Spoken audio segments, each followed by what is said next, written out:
apewe sifa. Asubuhi njema. Namshukuru Mungu ambaye ametujalia neema kutuwezesha kufika wakati kama huu. Hakika ni kwa neema tu za Bwana, ni kwa huruma za Bwana, na ni kwa sababu Bwana anatupenda, sababu Bwana ana mpango mzuri na sisi, ndiposa ameweza kutuhifadhi mpaka wakati huu. Ametupa uzima, ametupa afya.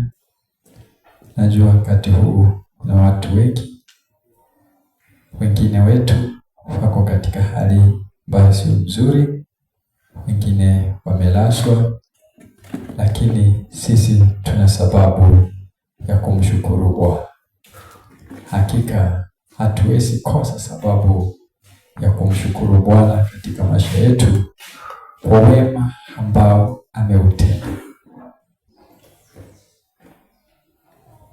Kwa hivyo tunamshukuru Mungu kwa yote ambayo ametutendea. Wacha niwakaribisheni katika ibada hii wakati huu ambao tuko nao. Naamini ya kwamba mwisho wa ibada hii tutaweza kubarikiwa na neno la Bwana. Wacha tuushukuru kwa sababu ya ibada hii.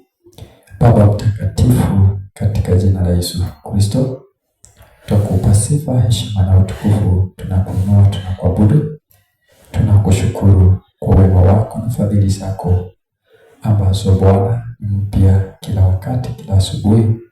Wewe unatuamsha, wewe umetulinda, umekuwa rafiki wa karibu, umekuwa msaada kwetu, umekuwa mtetezi katika maisha yetu. Bwana, umetupigania na neema yako imetuwezesha kufika wakati huu. Tunakuinua, tunakuabudu, tunakutukuza Bwana. Asante wewe ambao umetuongoza na kutuwezesha kufika katika nyumba yako siku ya leo, tayari kusikia neno lako. Baba, tunaomba utusaidie, Roho wako Mtakatifu aliye mwalimu akatufundishe. Baba, masikio yetu yakafunguliwe ili neno lako likaweze kupata nafasi Baba katika mioyo yetu, katika jina la Yesu. Wote wamefika Bwana na kushukuru, na wote watakaoingia katika ibada na ibada zingine zitakazofanyika mahali hapa Bwana, pia tunakushukuru kwa kuwa ni wewe utakayewawezesha, ni wewe utakayewaongoza, na watakapoingia katika nyumba yako Bwana watakutana na nguvu zako. Roho Bwana, chukua usukani, nasi tunanyenyekea tayari kusikia kwako, katika jina la Yesu tunaomba na kuamini. Amen. Amen. Thank you Jesus. Thank you Lord. Asante kwa wema wako na fadhili zako. Asante kwa upendo wako. Jina lako litukuzwe milele hata milele. Amen. Jumapili iliyopita tulikuwa tunajifunza kuhusu dhambi. Na tulianza mwezi uliopita tulikuwa tunajifunza kuhusu haki. Tulikuwa tunajifunza kuhusu haki. Na tulipomaliza hayo mafundisho ya haki, tukaingia kwa mafundisho ambayo yanahusu kichwa ni dhambi, topic C. Haki ni haki. Tulifanywa wenye haki kwa kuamini kwa neema za Bwana Yesu Kristo, na hivyo tukafanyika wenye haki, watoto wa Mungu. Na Mungu anatazamia kutuona sisi tukiwa watoto wake, tukae katika njia ambazo zinaambatana na mapenzi yake, kujiepusha na dhambi, kujiepusha na uovu. Na tukaona ya kwamba Mungu alipomuumba mwanadamu, madhumuni yake ilikuwa ni kwamba mwanadamu akae kama yeye alivyo. Yeye ni mtakatifu. Ndivyo Biblia inatuambia kwamba Mungu ni mtakatifu na sharti nasi tuwe watakatifu. Hali halisi ya mwanadamu ilikuwa akae maisha matakatifu kama vile Mungu alivyo, akuwe mtu wa kufanya mapenzi yanayoambatana na kile Mungu anataka mwanadamu akifanya. Na tukaona ya kwamba kwa sababu ya kutokutii, dhambi ikatendeka, na tuliangalia tukaona ya kwamba dhambi ni kufanya kinyume na maagizo ambayo umeelekezwa kufanya. Dhambi ni kufanya kinyume na maagizo. Sin is doing against the will of God or disobedience. Na hapo mwanadamu kwa kutokutii, dhambi ikaingia ulimwenguni. Na leo tutaangalia madhara ya dhambi. Na kabla ya hapo, Biblia inatuambia kwamba Mungu hawezi akamwacha mwenye dhambi akaenda bila kuadhibiwa. God cannot let a sin go unpunished. Praise God.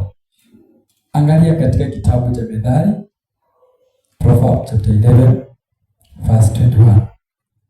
Proverbs chapter 11 verse 21. So Biblia inatueleza kwamba kila mtu unachokitenda ama mtu akitenda dhambi lazima adhibiwe kwa hiyo dhambi ambayo ameifanya. Na tukasema ya kwamba yes, God will forgive us our sin, but remember the consequences. We must face the consequences of our sins. God will forgive us, but we will have to suffer the consequences. We will have to face it. So ni vizuri tuepuke na dhambi ili tuwe salama kwa kukaa, kwa kutenda mapenzi ya Mungu. Bwana asifiwe. Praise God. Consequences hiyo lazima mtu ataipata. Kusamehewa tutasamehewa, lakini consequences hatutaweza kuepuka. Ndio maana Biblia inasema katika kitabu cha Methali ya kwamba, Methali Proverbs chapter 11 verse 21, the Bible says, be assured an evil person will not go unpunished. Be sure an evil person will not go unpunished,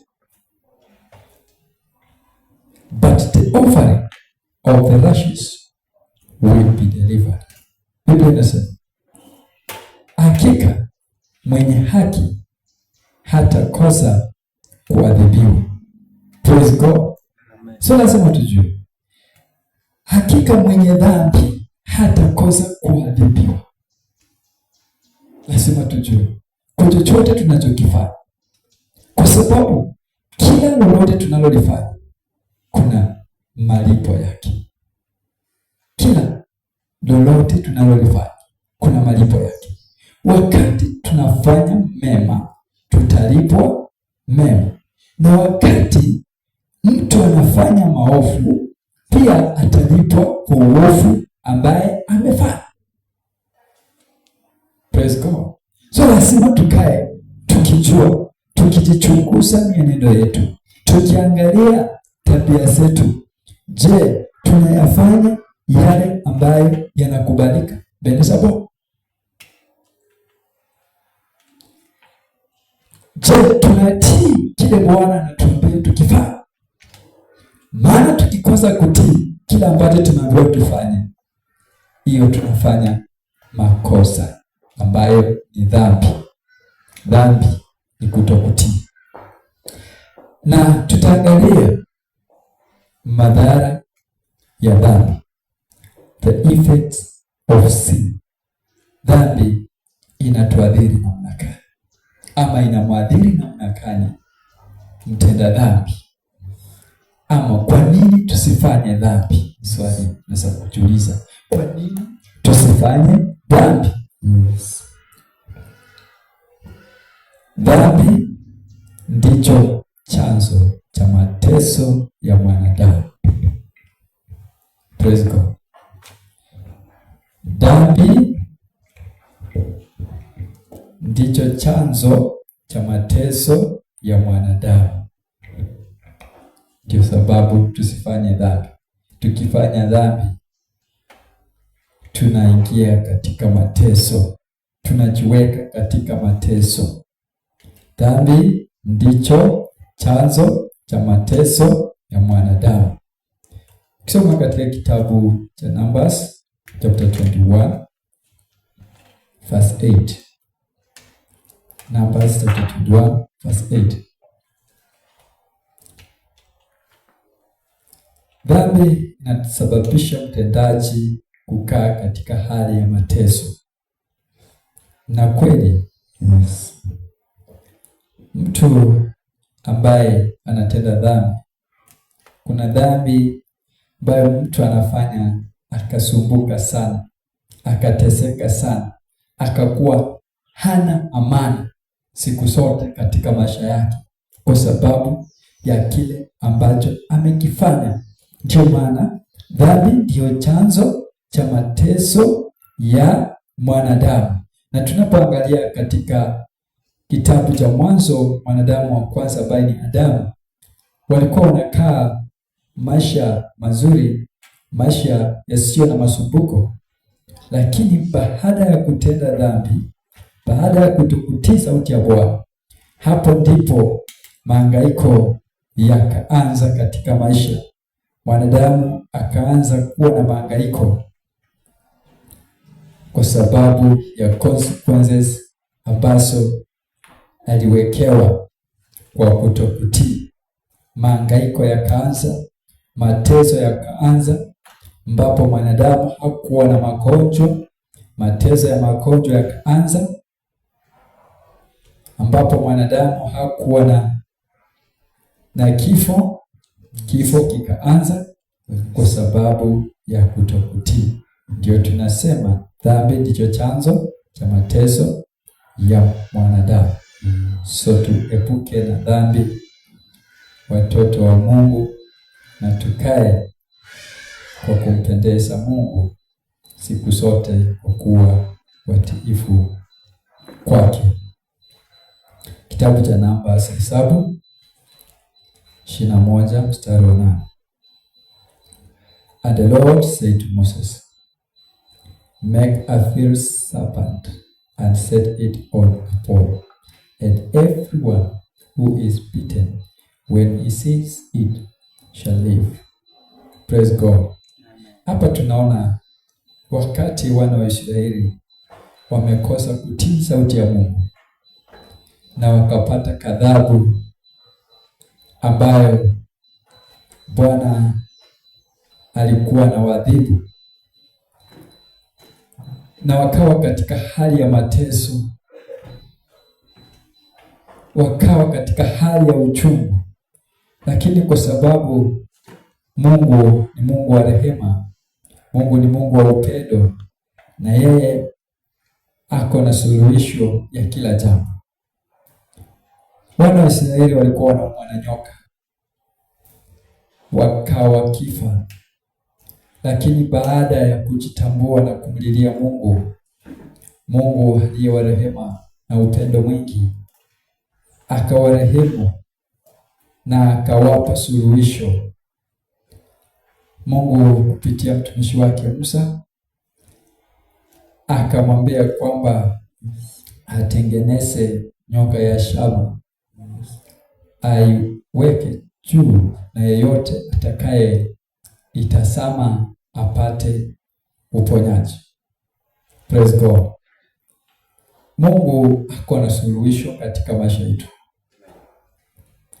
Ni sisi tujitambue, ni sisi tujue, ni sisi tujielewe mienendo yetu, na tumwelekea Bwana katika mambo yote.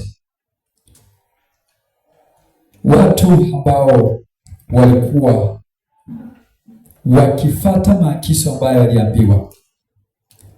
Kwa kutazama nyoka yule walipata kupona. Na sisi leo tunatazama msalaba wa Yesu Kristo. Katika msalaba wa Yesu kuna uponyaji. Praise God. Wakati tunatazama katika msalaba wa Yesu kuna uponyaji. Lakini bado watu wengi wako katika hali ya kuteseka. Watu wengi wako katika hali ya mahangaiko. Watu wengi wako katika hali ya kuumia kwa sababu ya kutokutii na kufuata maagizo. Biblia inasema ya kwamba njooni kwangu heri mliolemewa na mizigo, nami nitawapumzisha. Lakini watu wengi bado hawataki kufuata hayo. Hawa wanang'ang'ana, hawa wanahangaika, hawa wanateseka kwa kutokutii. Praise God. Lazima tuwe watiifu. Tuwe watiifu kwa Mungu. Unapoangalia tena katika kitabu cha Waamuzi, Judges chapter 16:21. Judges chapter 16 verse 21.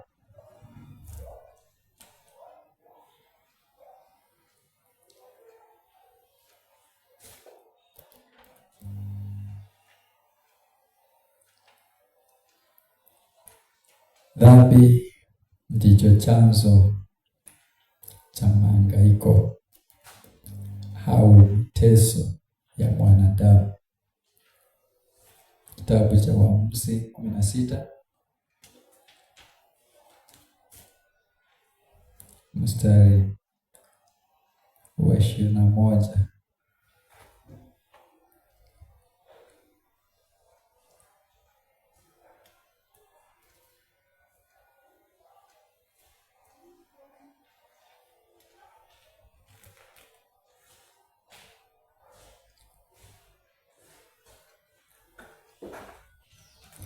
Tunaona habari ya mtu mmoja aliyekuwa mtumishi wa Mungu, Samson. Kwa kutokufuata maagizo ya Bwana aliyoelekezwa kufanya, akajipata katika matatizo. Praise God. Akajipata katika matatizo kwa kutokufuata maagizo ya Bwana. Maana Bwana alikuwa amempa maagizo, lakini kwa sababu ya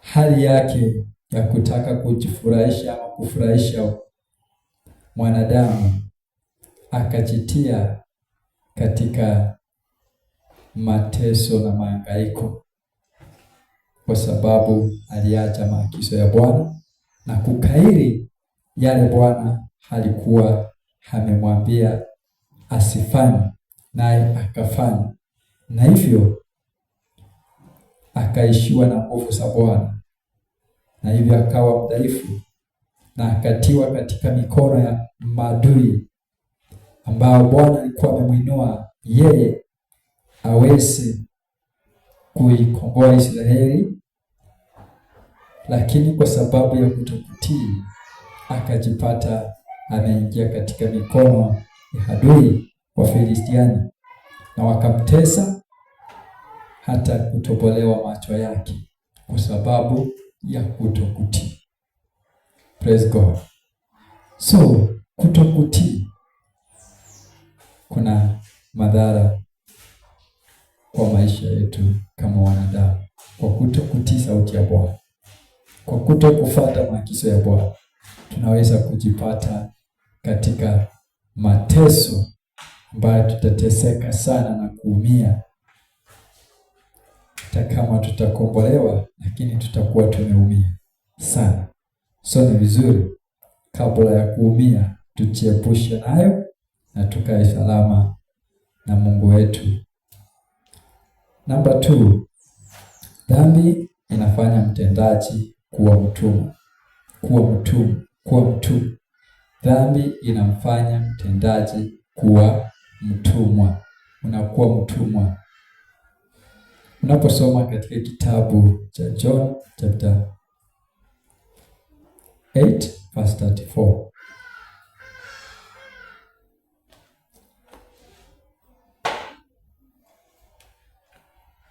Tusikuwe watumwa wa dhambi.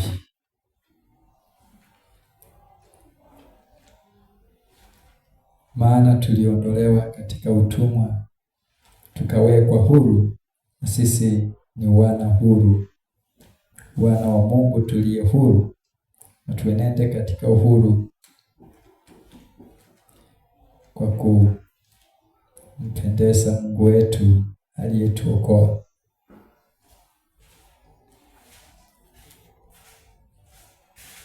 John chapter 8 verse 34. John chapter 8, 34.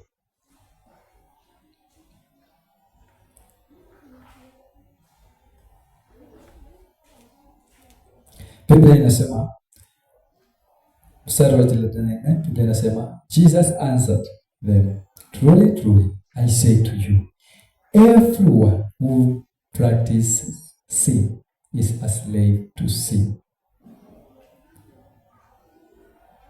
Ya kwamba yeyote anayetenda dhambi, yeye ni mtumwa wa dhambi. Praise God. So, tujihadhari na dhambi. Maana katika kitabu cha Ezekieli pia inasema, kila nafsi itendayo dhambi itakufa. Kila nafsi itendayo dhambi itakufa. Soma Ezekieli 18 mstari wa 20. Biblia inatuambia kila nafsi itendayo dhambi itakufa.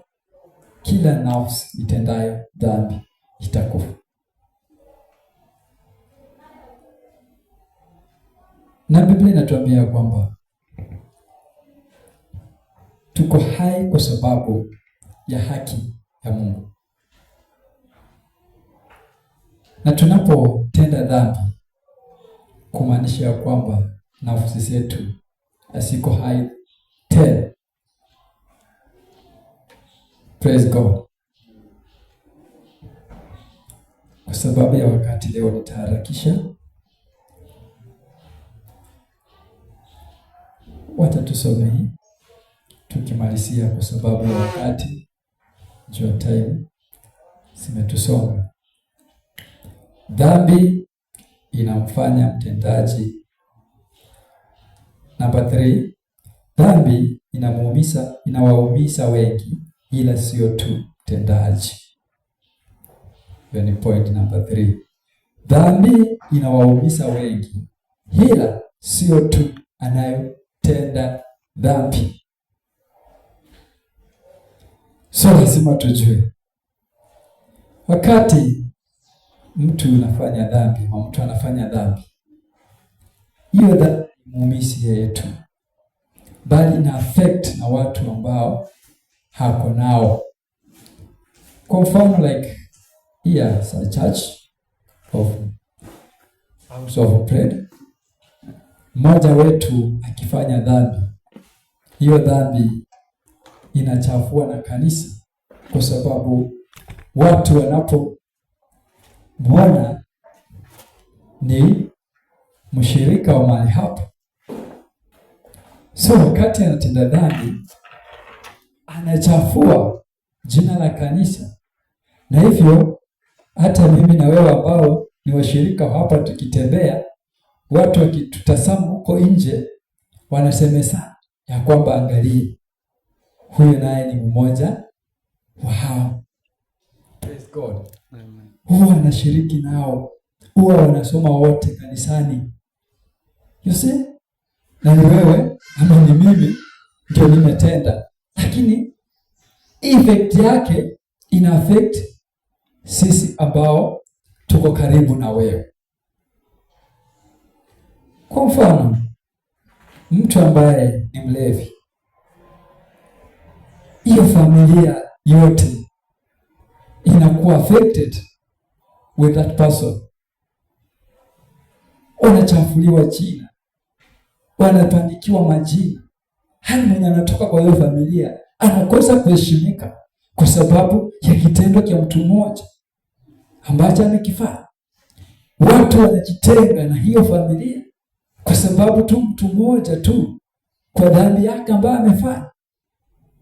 Unaona mpaka wengine pia wanaathirika kwa dhambi ya huyo mtu mmoja. Si lazima tuchunge, lazima tujiadhari, kwa sababu unachokifanya kinaweza kuumiza na wengi. Sio wewe tu utaumia, bali na wengi wataumia, walio karibu na wewe wataumia kwa hilo jambo ambalo umelitenda. So lazima tujiadhari sana na dhambi na tukae hili tulitukuze jina la Bwana na kuheshimisha jina la Bwana Yesu Kristo aliyetuokoa, aliyetufia dhambi. Nataka tuangalie katika kitabu cha Joshua chapter 7:25-26. Hiyo itatupa picha halisi ya kwamba dhambi haiumizi tu anayetenda, bali inaumiza na watu walio karibu na mtendaji.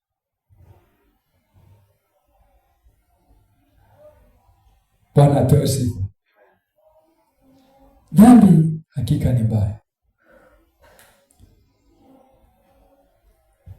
Tukisoma katika hiki kitabu cha Joshua, kuna mtu mmoja ambaye alikosa kufuata maagizo. Nitaendelea kuwakumbusha kwamba dhambi ni kutokufuata maagizo. Dhambi ni kukairi yale ambayo umeambiwa kufanya. Sin is disobedience, kufanya against na yale umeambiwa kufanya. So katika kitabu cha Joshua kuna mtu mmoja ambaye alikairi maagizo waliokuwa wamepewa wafate, naye akakairi. Joshua chapter 7:25-26. Joshua chapter 7:25-26.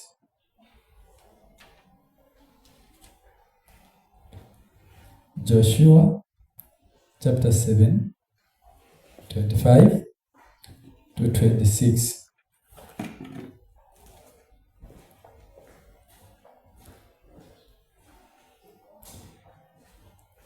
Huyu mtu alikosa kufuata maagizo ambayo walikuwa wamepewa wakati walikuwa wameenda vitani, na wakaambiwa ya kwamba wasichukue kitu chochote,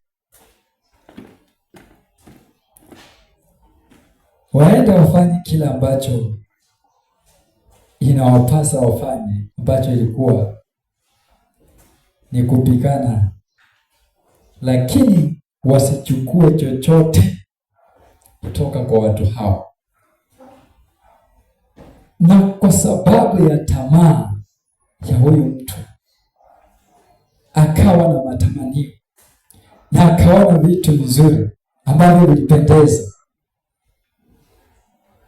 Hivyo vitu vikawa vinapendeza, na akaona hizi siwezi kuziacha tu, lazima nichichukulie.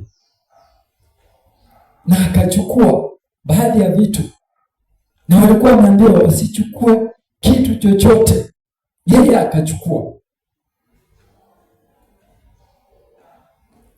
na akaenda akavificha. Utasoma ya habari kuanzia tu Joshua chapter 7 anzia tu verse 20. Ukitaka kuipata vizuri kuanzia tu chapter 7 usome tu yote. Alikuwa anaitwa Akani.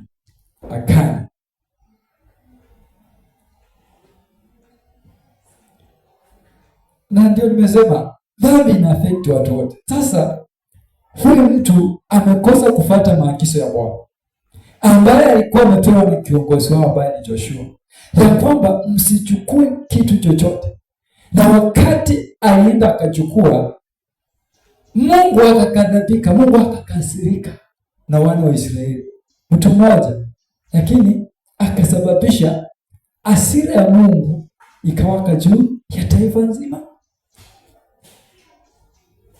Wana wa Israeli wakawa wanashindwa vita kwa sababu ya huyu mtu. Wakati Joshua alikuwa anamuuliza Mungu, Mungu akamwambia, katikati yenu kuna mtu. Praise God. Katikati yenu kuna mtu ambaye amekosa. Kuna mtu ambaye ametenda dhambi. Katikati yenu kuna mtu ambaye amenikosea, ambaye ametenda kinyume na maagizo yangu. Ndio maana na hivyo kamsababisha Joshua aanze kufanya uchunguzi, kufanya msako, kujua ni nani.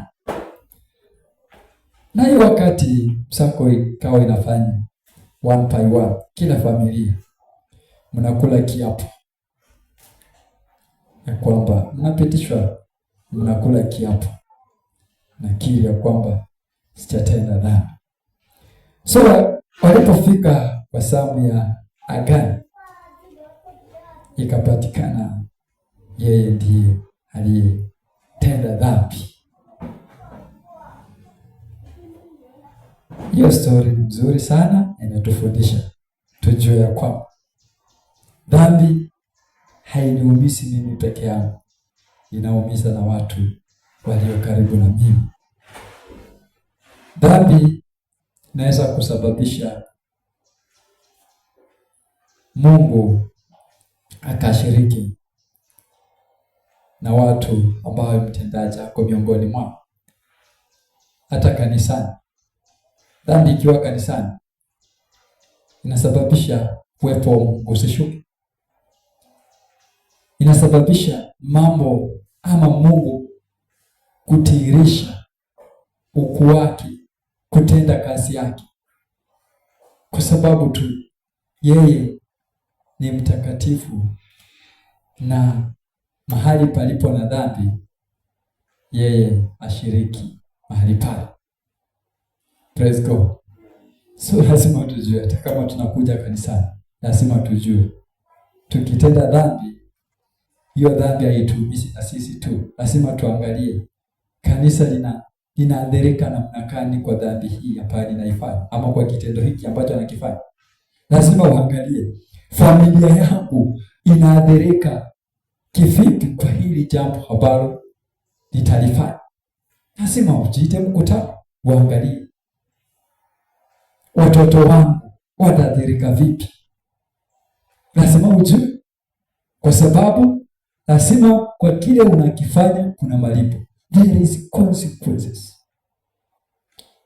Lazima ujue. So huyu Akani ametenda dhambi. Israeli nzima inaumia kwa dhambi yake. Mtu mmoja.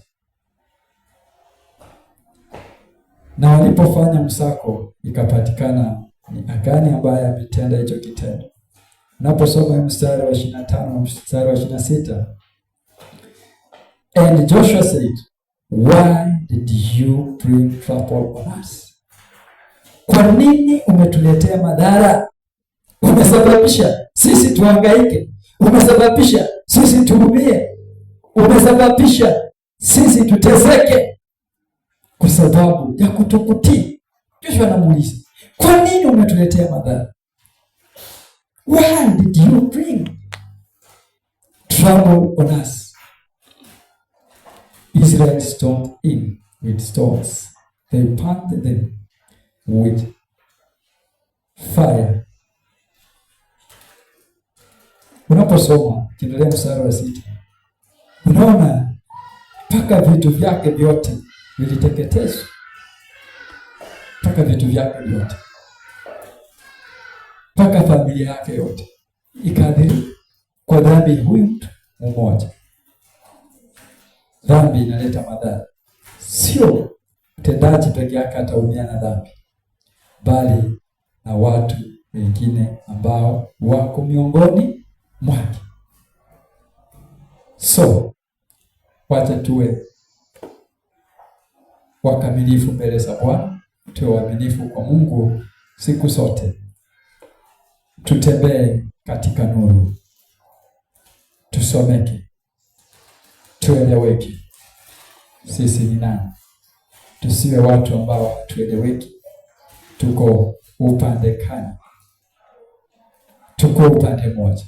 Tueleweke, tumfurahishe Mungu, tumpendeze Mungu, tuwe watiifu kwa Mungu tunapongojea kurudi kwake Bwana Yesu Kristo, ili tuweze kufurahia pamoja na yeye katika ufalme wa Mungu. Wacha tuombe kwa sababu ya wakati huu ambao Bwana ametujalia neema kusikia neno lake, nasi tuweze kuchukua hili neno kulifanyia kazi katika maisha yetu, turekebike, tujirekebishe kupitia hili neno, na tujiadhari na dhambi, tukae katika njia za kumpendeza Mungu. Nataka tumwambie Bwana ya kwamba nisaidie, na umwambie Bwana nisamehe mahali ambako sikutenda yaliyo mapenzi yako, mahali ambako sikutii na kufuata maagizo yako. Mwambie tu Bwana asubuhi ya leo, naomba unisamehe na unisaidie ili niweze kuwa mtiifu kwako na kutenda yanayokupendeza wewe. Baba mtakatifu, katika jina la Yesu, pokea sifa zote, heshima na utukufu. Inuliwe na uheshimiwe, waabudiwe na utukuzwe milele hata milele. Hakuna kama wewe Bwana. Asante kwa neno lako ambalo umenena nasi Bwana asubuhi ya leo. Baba, tumeona madhara ya dhambi, tunaona dhambi inatufanya tuwe watumwa. Na wewe Yesu ulikuja ili tuwe huru na ukatuweka huru, na hakika tuko huru kabisa. Tunaomba ya kwamba utusaidie tutembee kama watoto walio kwenye nuru Bwana, sio wenye giza, maana gizani Bwana ulitutoa ukatuokoa. Tusaidie Bwana tuwe watiifu kwako, tusaidie kwa kuwa tumeona dhambi inaleta madhara, hata sio kwa sisi tu tunaotenda, bali hata watu walio karibu nasi na vizazi vyetu. Bwana tusaidie ili tusiwe chanzo cha kuleta madhara katika nyumba yako, katika familia zetu, bali tuwe baraka kwa watu wengine, na tufanyike watoto wako Bwana kwa kutenda yanayokubalika mbele zako. Tukufurahishe, tukupendeze ewe Mungu wetu.